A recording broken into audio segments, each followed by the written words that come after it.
Welcome, everyone. Clay, thank you for joining us for our third session, which is part of a series on truth and reconciliation in education. And I'm very excited about today's session because it's all about the land and how we bring the land and those educational practices into our educational spaces. So I've dropped a link to the presentation into the chat. Our session today is a bit interactive at certain points. It's presented in Canva, so if you're familiar with Canva, there's going to be some whiteboards and some post-its. So please feel free to join, and I'll try to remember, or Danielle, to drop it in later when we get to the interactive parts. Okay. Okay. So I go navigate to my other screen. Oh, look, a navigating part already. So to begin this session, I want to acknowledge the land that we're on. We're presenting today across Quebec on the territories of 11 amazing different nations. I'm joining from the Eastern Townships on Abenaki territory and the Wabanaki Confederacy. So I think it's really important when we talk about truth and reconciliation and land-based education that we take the time to acknowledge the land that we're on. And if you're not sure, I can definitely give you some resources like native land and whose land to figure out whose territory you are on. And in terms of education, I think bringing that acknowledgement into our practices is a wonderful way to kind of show where you are along in your process of truth and reconciliation. Um, so on your screen, you'll see an interactive whiteboard. I welcome you to go ahead if you want, and you can click on a post-it note if you want to share a bit about where you're joining us from today. If you want to add a new sticky note, if they somehow all become taken really quickly, you can do that by adding an S, pressing the S button on your keyboard. It's a shortcut to add a sticky note. On the other side, after you've added whose land you're on, you'll notice I put a slide here on what are you grateful for today? Kind of along the same lines, I've been learning a lot about the Ondino Dekwan or the Thanksgiving address, which is a practice of opening that the Ganigahaga nation practices. I know there's several nations like the Anishinaabe that have very similar or kind of practices around opening important meetings and with words of gratitude and thankfulness for the land and where you are today. And I think that's a wonderful way to situate ourselves in terms of the present and to reflect on our relationship with the land. So I'm not sure. I don't see anybody writing in the Canva document. So I just want to make sure if people can edit the whiteboard and click on a post-it note to type on it, because if not, maybe I need to adjust the settings of the whiteboard. I'll show you actually, I'll minimize. So if I click on the post-it note that are in there, I'm going to add that I am in the Eastern Townships. And feel free to add your own, okay?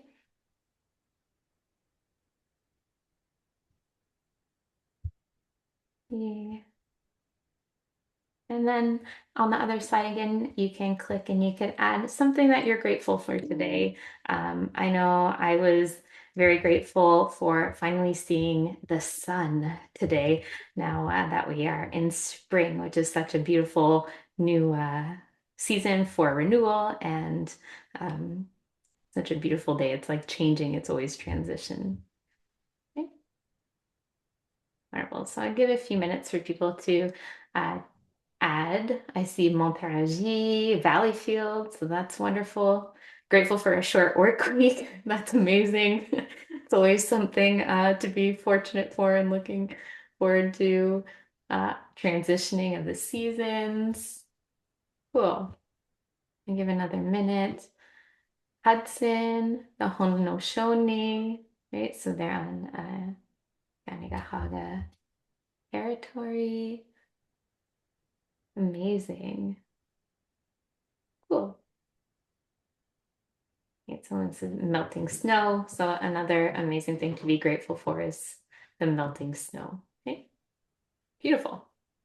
So I'm gonna dive in to a bit of our plan for today.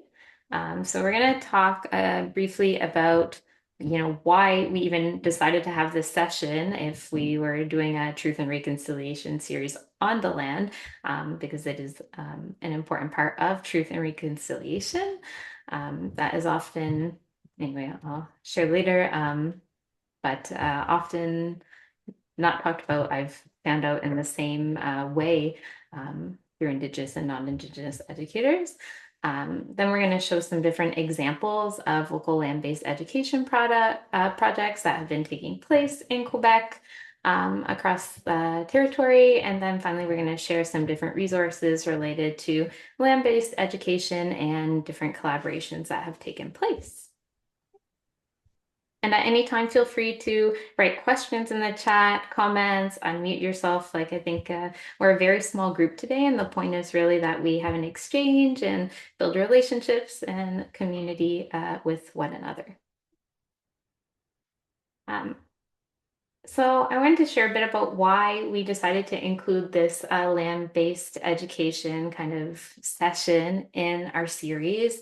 And like I said, I've been doing this work kind of either working for, with Inuit communities, and now I'm working provincially with different Indigenous communities. And I always find it interesting that almost every time I talk to an Indigenous educator or a parent or elder about what they see for education for their youth, the land is something that's like almost always mentioned in terms of like wanting to connect students to the land and teach them on the land.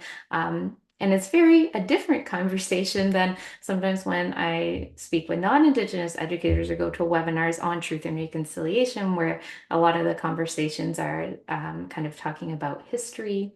And sometimes current realities too, and building cultural safety, but I see a much different focus. I think if we're really talking about moving forward in terms of truth and reconciliation, part of that really involves listening and being in tune with land-based education practices that communities are really talking about and kind of integrating and bringing in some beautiful ways in their different milieux. So I wanted to share this short video of Ellen Gabriel. If you've haven't heard of her, she is from Ganastagi. I've had the chance of hearing her speak on a few different occasions in person, and she is just a wonderful speaker. She recently, believe it was last year, published her own book, which is really cool in terms of talking about the Oka crisis and Ganastagi and some of the historical events that came through. But I'm just going to play it as a very short video. And while I'm playing it, I want you to think about the relationship with the land in terms of reconciliation while she's speaking. So I'll just make sure very quickly that I am indeed sharing my sound. Just there, that it's optimized. I believe I am, but if ever, Danielle, please interrupt me if my sound does not go through, because Zoom has changed once again. Okay. Great. So I will actually open it up here on YouTube.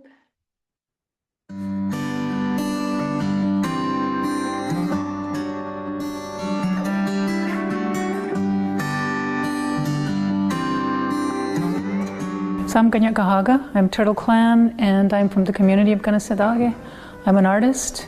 I am an activist and an advocate for peace, justice for Indigenous peoples, human rights, and the environment. When I hear politicians and people talk about reconciliation, for me it's still in the abstract. There's been no concrete actions that go behind those words or the meaning of what reconciliation entails. I think that apologies are as a really minute fraction of the whole of the process of reconciliation, but it goes beyond what we think it is, and it also includes not just us as human beings, but includes reconciliation to the environment and all our relations that we talk about in Ahondagari Wadekwa, and reconciliation to them, because as people of the land, our language, our culture, it's all based on the land. The reconciliation has to be extended towards the land as well. So this, the halting of the destruction and contamination of water, of the environment. That to me is part of reconciliation.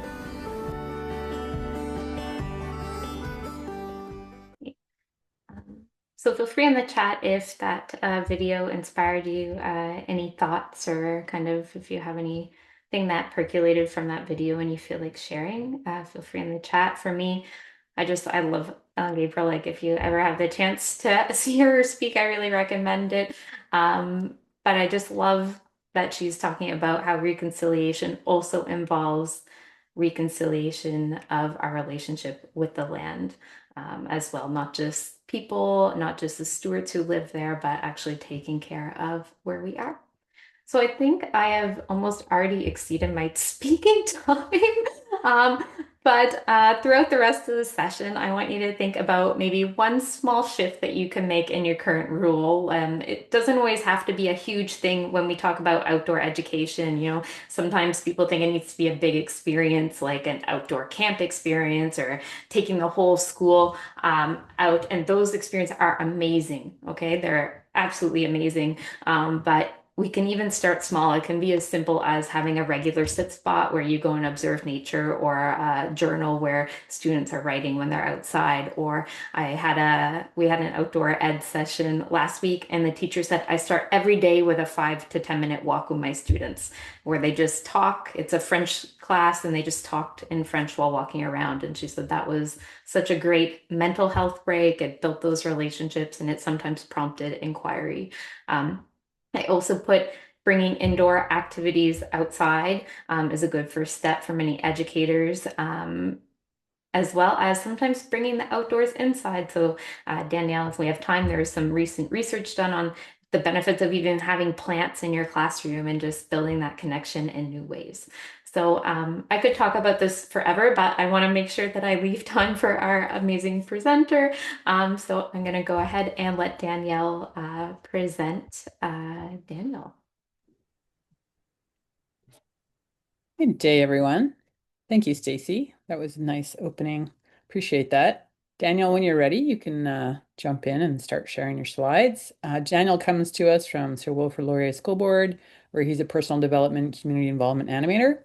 I would just like to give a nod as well that he was formerly a CDA with our CLC network. So that's always good to hear.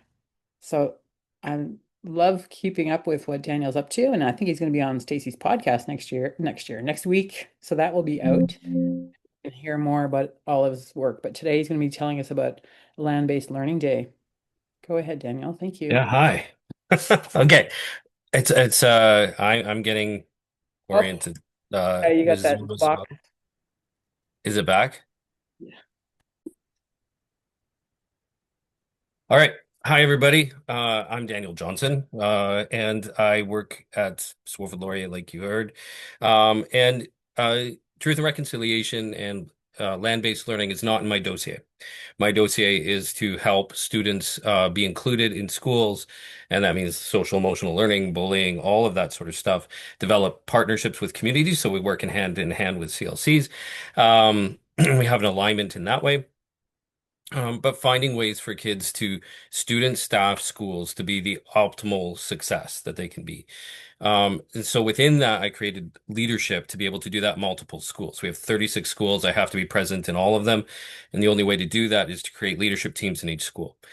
So within those leadership teams, we tackle problems and we tackle environmental issues. And so one of them is, and it came from students and was student driven, is truth and reconciliation. How do we do truth and reconciliation that's more meaningful? And one of our Indigenous teachers, Michael Rice, worked with us on establishing our land-based learning plan. And the things I've learned about Indigenous learning and truth and reconciliation and land-based learning is it starts with a bunch of failure. There's a lot to learn. There is nuance. And there is earned relationships, and that's the key. And it really takes a long time to earn those relationships. There's no entitlement to relationships. There is a lot of trust that needs to be built up, and authenticity. And when you come from a place of authentic partnership and learning and listening, I found that it's reciprocal. and those relationships begin to grow. So for us, we started with the blanket exercise, and I don't know how many of you were able to do that or have experienced the blanket exercise, but we did it in our schools, and it really opened up learning and that awareness of what has happened over time in history to Turtle Island and in history of Canada, and the consequences of that that led to the residential schools and the Indian Act and the 60s scoop. There's just layers and layers and layers of learning that took place. So out of that came this expression of need and desire that we needed to go further. And that's when Michael Rice shared with us a land-based learning strategy, and social studies teachers got involved and students took the leadership of it. So here are our goals. This is what we wanted to do. Number one, build positive relationships and cultural understanding. Number two, engage and equip staff and students. We wanted every student to have their initial first relationship with Indigenous people to be a positive one based on appreciation and cultural understanding of the communities that live in and around where their school is. And so what we've really tried to do is look at our population. If our population leaves in grade 6 and they don't continue on in a Wilfrid Laurier High School, then we need to make sure that those grade 6 students have their first impact, their relationship, their first awareness and knowledge with Indigenous people to happen before they reach secondary school. So we were really, really intentional about all the different levels of interaction within the board, with as we built our strategy. Our themes dovetail back and forth depending on age groups, depending on school environment, school needs, but historical truths we always start with, the community. Working with elders, stakeholders, and knowledge keepers is very, very key for us in developing those relationships. And those have been developing over time. And we've been very careful with everything that we've done to do it with elder approval. So we don't do anything that elders don't say is okay. We don't write anything that isn't approved by elders and knowledge keepers. And we talk through our strategies with elders and knowledge keepers before we execute them.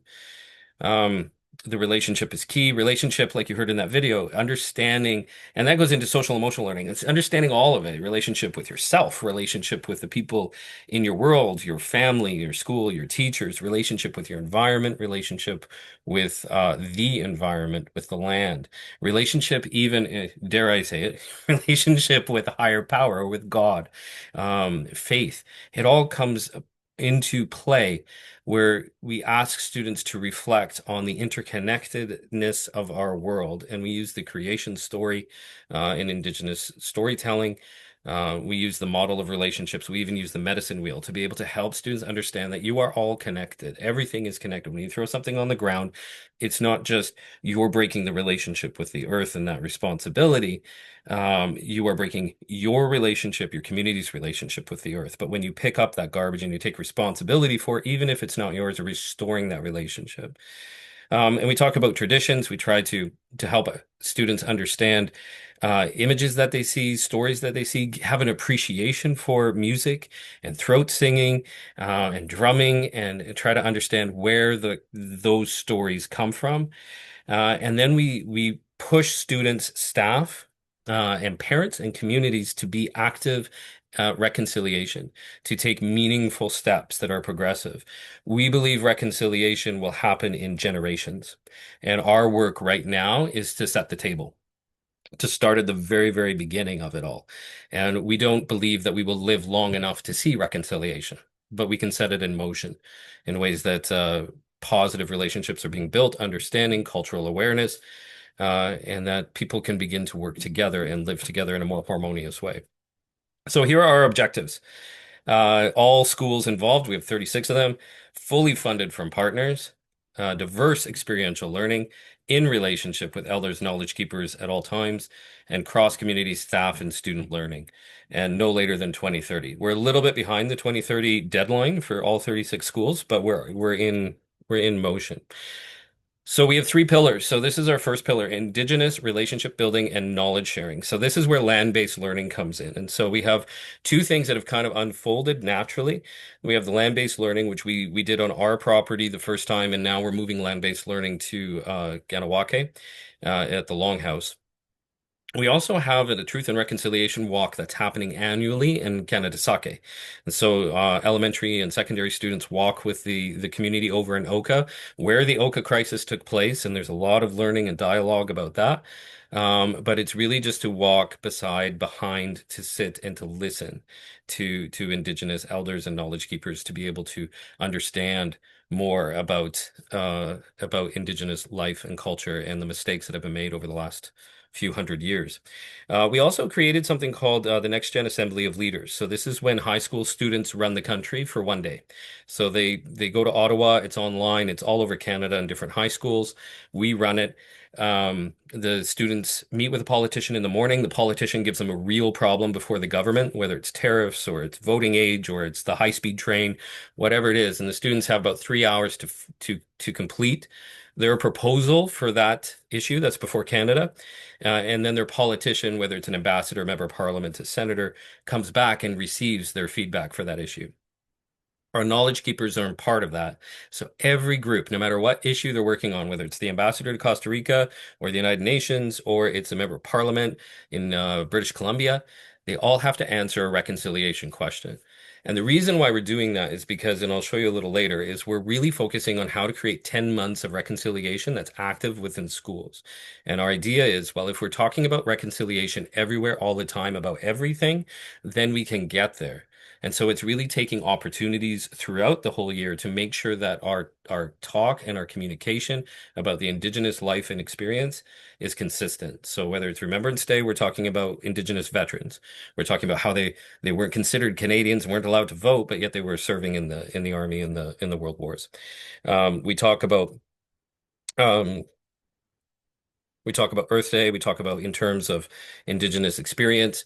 Uh, we look at the whole year, the solstice. We look at this how spring is happening. We talk about the three sisters in terms of planting, but it's got to be comprehensive as we move through the year. This is what Land-Based Learning Day looked for us the first time we did it. I'm Erica, and I'm from the Secondary Student Leadership, and this is my classroom.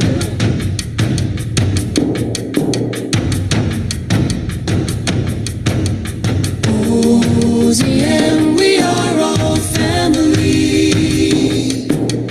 OZM, we're all the same. OZM, the fires of freedom. Dance in the burning flame.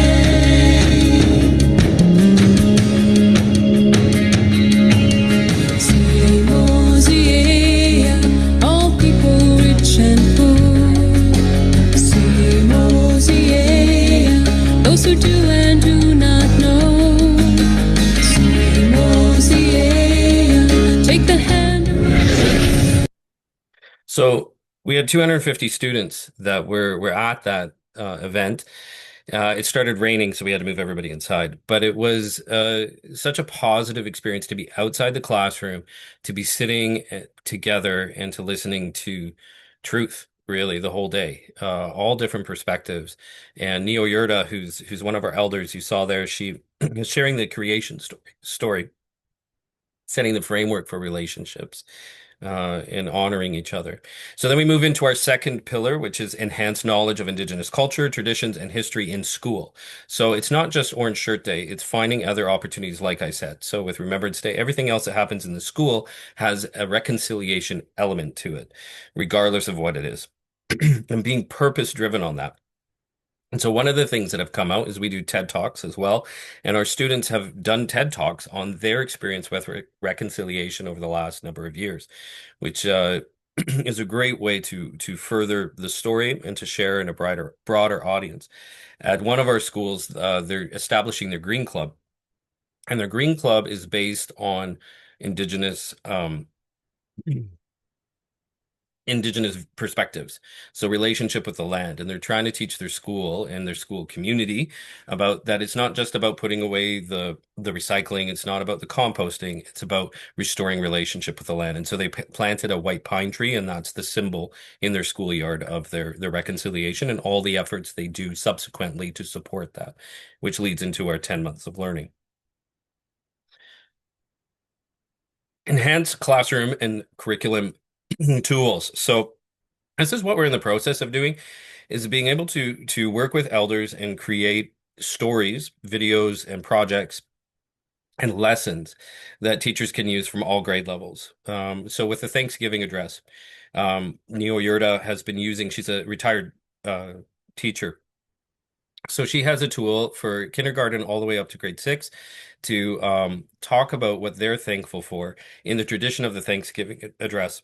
And every day at the announcements, different student from different grade levels come and says one thing they're thankful for within as they go through the Thanksgiving address. And it's just a simple way, but it's an inclusive way and it's a progressive way to be able to continue that learning. As community gardens are starting, we're promoting the Three Sisters and learn about the Three Sisters and how they work together within a garden, why you plant together, symbiotic relationships, all those sorts of things. And the harvest, we'll do another thing with corn, and we'll talk about that. We're teaching the wampum to high school students about peace and unity and togetherness. And then even beyond with our local Indigenous communities, we're also introducing the seven sacred teachings. And this is more communities in Ontario and in different areas, but we want students to be able to have broader exposure. We have some Inuit students that come to our schools, so we there is some specific learning that we try to incorporate Indigenous Inuit cultures so that students can have a better understanding. But we have 22 Indigenous students in our whole board of 12,000, so a lot of it is just targeted towards helping students understand Indigenous rather than promoting the Indigenous students within the school because we're limited in that way. And you might be the same, it might not be the same. You might have more Indigenous cultures or students within your schools. So this is what it looks like for us. This is our rotation of how we do integrated learning with truth and reconciliation with land-based learning. The land-based learning is the catalyst. Students come to land-based learning with a plan, what their truth and reconciliation plan is usually tied to September 30th. And the last hour is my throat got really dry. Very sorry. The last hour, students evaluate their plan and they write their new plan for the next year coming up. So every year, this new students are coming back with the same plan, but then they're innovating it. So it keeps progressing and keep going. And we keep asking them, well, what happens after September 30th?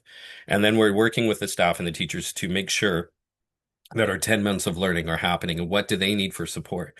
And then we have PDIG. So how do we provide the professional development for teachers so that they can go one step further? How do we get them into the community where it's just professional development? And so we continue to work on that. These are our objectives now as we've been evaluating them. So having staff anchors and buy-ins in every school, fully funded. We've found that provincial funding is not stable.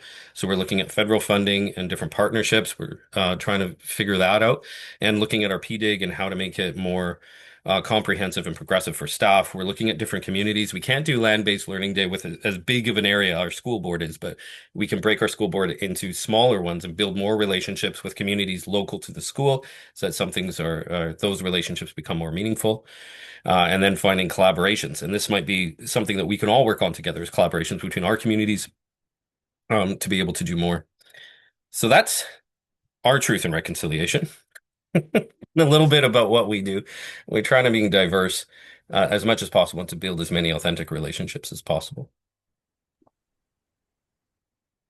Thank you, Daniel. Most excellent to see that in such detail. I only knew a bit about it. Does anyone have a question that we want to pause for a moment to ask Daniel about what he's presented?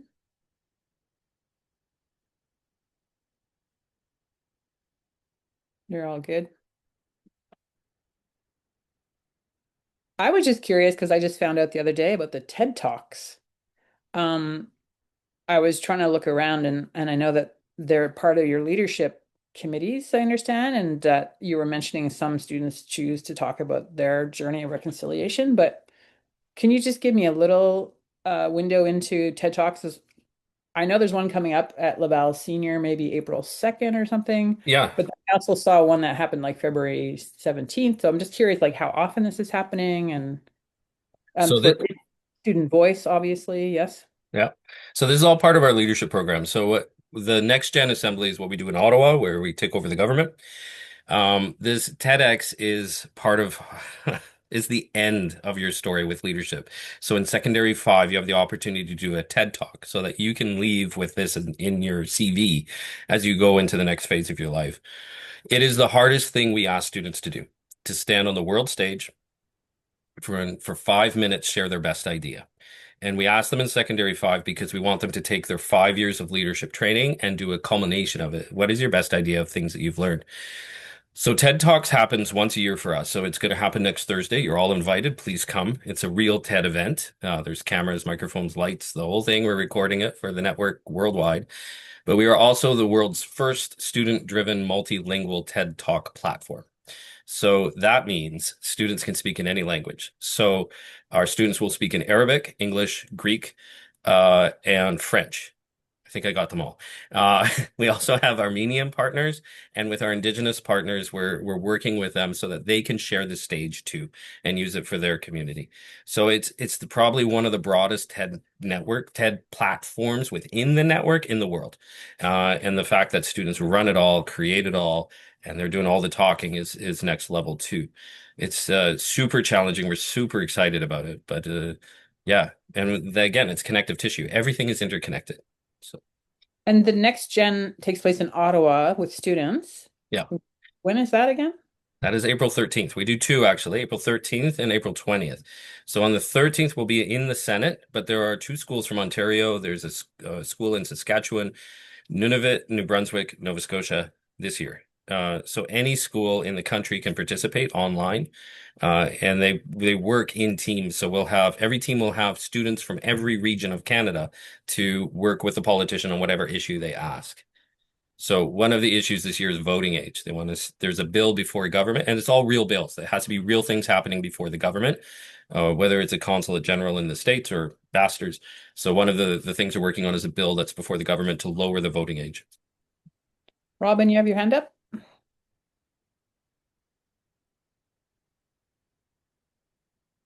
So sorry, I couldn't find myself to unmute. Yeah, I had a fast question. Um, so I heard that it's with all the schools in the school board. Um, I'm hearing a lot that it's like high school, secondary. I wanted to just kind of get an idea of what it would look like for elementary schools to For be truth, doing truth and reconciliation or land-based activities or projects. absolutely. So, what we've decided to do with Ganawake is to divide the land-based learning day into two sections. First day is elementary, second day is high school. So for elementary, it's mainly the creation story.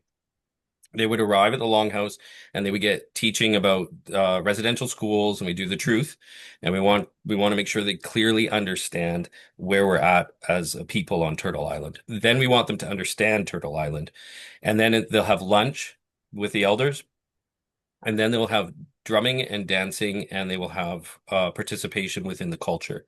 Then the last hour for them too is with the leadership team that will be there, the student leaders, to help draft their plan for September 30th.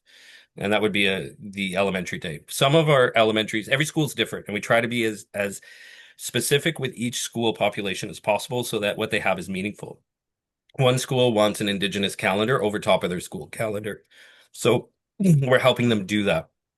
So they have the Strawberry Festival worked into their school calendar. They have the different seasons as Indigenous understand them to be built into their school calendar. So it's in every class. But it's really up to the schools to dream big, to learn more, and then decide what they want to do. And that those, I guess, Indigenous calendars, where would that come from? Would that come from like an Indigenous consultant at the school board or someone in the community? The elders. Okay, the elders, I guess, in the community. Yeah. Yeah, we wouldn't Okay. do it. We would only do it through them. So they would give the calendar, they'd give the guidance on how to institute it, and then they would mirror it. Okay. Okay. Cool. Thank you. Yeah, the last session we were talking about artists, and we had Michael Snow, MC Snow, and Robin's had MC Snow in the school doing art with the students. from Ganawagi. So that was a nice connection. We got to hear from MC Snow last time. I'm curious, going back to the land-based learning day, just about like scale and capacity. Because I know that the question I often hear, and I have it myself, is like, how do these relationships begin? We do want to speak with elders and knowledge keepers, but then, what's the capacity of the community or, hundreds of students showing up? And, what's that scaling look like if doing it more often with more schools or school boards? Do you know if does that come into your discussions? Yes. And it's right now it's dreaming big. So, well, we believe that this format, in my discussions with the elders, we believe that we can do this all across the country. That the capacity for one community will be different based on their own experience. We know that Kanetsake is different than what we can do at Ganawake. But we believe that if with the right partners and the right funding, that they can welcome in hundreds of students a day for multiple days to be able to do Lester B. Pearson's, Wolf Laurier, the English Montreal, anybody within their region. And if we can create that model and we can show how it can be sustained and sustainable with funding, we can transmit that to other communities throughout the province so that really it's unlimited. If the community is willing to bring people in, if we can create sustainable funding for that to happen, then it's just breaking it down so that schools can access it in meaningful ways. Does that make sense? Yeah, that's answers capacity, but I also wonder if you could speak to like how you began building relationships. Like, does it start with an email? Does it start with visiting powwow? Like, how are you making those relationships? Because those are the early stages for us beginners. Yes, yes, and yes. Yes, it's all yes. Some of it is through a consultant that you would know. It's through somebody that you would know. Uh, some of it is through teachers. So with both, all have happened. I went to the McGill powwow and I met the student group there. Um, it's just being everywhere and open all the time. And some relationships that I've had haven't worked out with elders. The relations, and that's why I said at the beginning, the relationships have to be earned and trust over time. And sometimes they don't work out. So I had one relationship with an elder and um, she had the wrong impression of what was happening in the school. And the school did take missteps, but it was insurmountable. We couldn't fix it. The relationship was completely broken. And so my relationship with that elder was broken too. And I had to let that go because it was toxic for her. It became toxic for me, and it wasn't right. And that's where the failure is. The relationships are relationships, and they are slow and they are nurturing. But how do you build them? You have to be present everywhere. You have to take every opportunity to be able to talk authentically with elders and take the opportunity to be with somebody to speak with elders. So for me, I have very limited elders that I work with. I have one on the national level named Sky Deer, who works with everybody across the country. And then there's Neo Yurda in Ganawake, and she's a real leader, and she has so many demands on her with her community because she is a knowledge keeper and she is the elder, and her husband is a medicine man that I don't want to tax them. So I work and partner with them within how they define that, and I follow. I am the learner at all times, and I don't change that at all. But at the same time, they are so excited and so willing to bring more people in and create bridges that introducing more people is not a problem. Stacy, you had a question? Oh, you had your hand up. Um, I just wanted to circle back to, I'm old enough to remember the Oka crisis and the helicopters over Montreal. And I'm just, there's a generation that were not around at that time, and they're the ones going up and meeting people from that area who are telling that story firsthand. Is that something that you happened when you went for your land-based day, that those stories? We're on the spot where it all happened, and we acknowledge that. But it is, and I invite everyone to come because it is emotional. when you are at that elementary school where we all gather in Oka and we all walk down the streets of Oka and we walk up the hill where the crisis was, where the barricades were, and we walk onto the sacred land, which is a burial land, where we have a mini powwow and we drink strawberry juice. It is something else. People come out of their houses and cheer and clap. Some people cry. Uh, Cars stop. Like we block a lot of traffic because there's a ferry there too. We block it all. And everybody loves it. And it brings healing. And it's very humbling to walk in that crowd. Um, it's humbling to see it. But yeah, we talk about it. We lean right into it. That this is a broken relationship and the ground is still open with those wounds. And if there is going to be healing, again, it's generational. It's only the first step we're taking, which is just to be present, just to listen, just to learn, and then to do better with what's right in front of you. Sorry, that's the like an anniversary of the Oka crisis, or you're talking about on Orange Shirt Day, you're doing that walk. I'm confused. October 1st is every October 1st. We do the Orange Shirt Day walk with Canada Sake.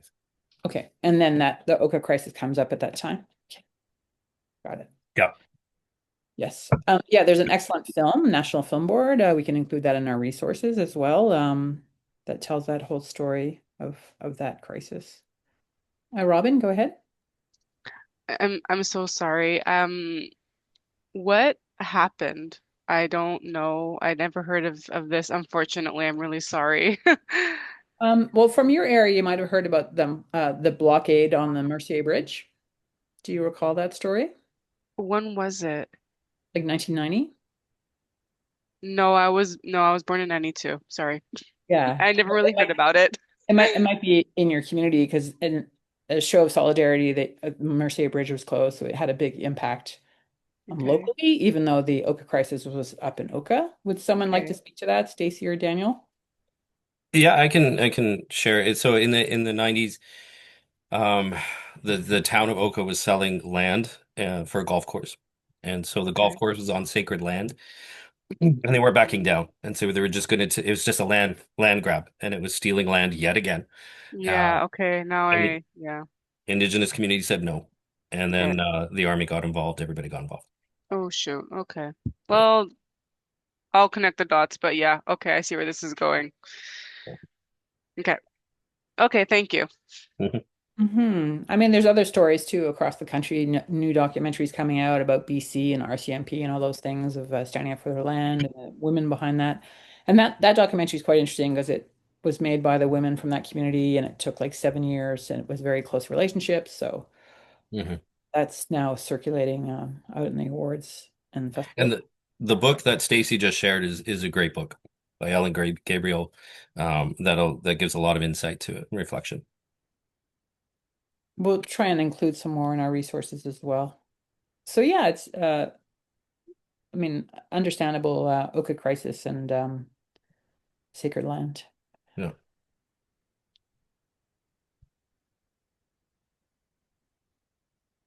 Stacey, do you have any thoughts to share with us at this point before we close this? I mean, of thoughts, lots of positive thoughts to you, Daniel, and for what's going on. And it's just inspiring. And it's so wonderful to see the youth being active in reconciliation. And I love how you spoke about it taking generations, it's 7 generations it took a long time for those relationships to get where they are today, and it'll take a long time for the healing to happen, but it's a step in the right direction. Yeah, and it's going to take partnership. So I really, really appreciate being here because anybody who wants to work together, we're ready. We're ready. We got a lot of work to do.